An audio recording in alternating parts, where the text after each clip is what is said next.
আসসালামু আলাইকুম। আজকে সম্ভাবনা অধ্যায়ের 10 নম্বর প্রশ্নের আমরা সমাধান করব। তো 10 নম্বর প্রশ্নে আমাদের কি বলছে যে কোনো একটি স্বাস্থ্য কেন্দ্রের রিপোর্ট অনুযায়ী 155 জন শিশু কম ওজনের, 386 শিশু স্বাভাবিক ওজনের এবং 98টি শিশু বেশি ওজনের জন্ম নেয়। এখান থেকে একটি শিশু দৈবভাবে নির্বাচন করলে নির্বাচিত শিশুটি বেশি ওজনের হবে, এর সম্ভাবনা কত? মানে বেশি ওজনের শিশু হবে এটার সম্ভাবনাটা আমাদের বের করতে হবে। তো এটার জন্য আমাদের ফার্স্টে সমগ্র ফলাফলটা আমরা বের করব। সুতরাং সমগ্র ফলাফল সমান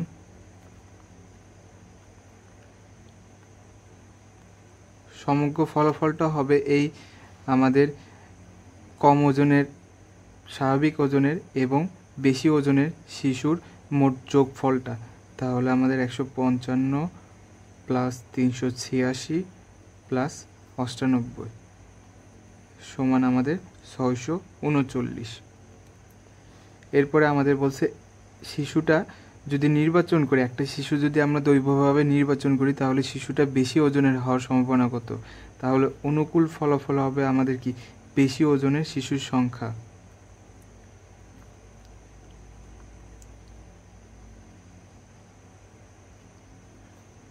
বেশি ওজনের শিশুর সংখ্যা আমাদের এখানে 98টি দেওয়া আছে। অতএব অনুকূল ফলাফল সমান 98। অতএব সম্ভাবনা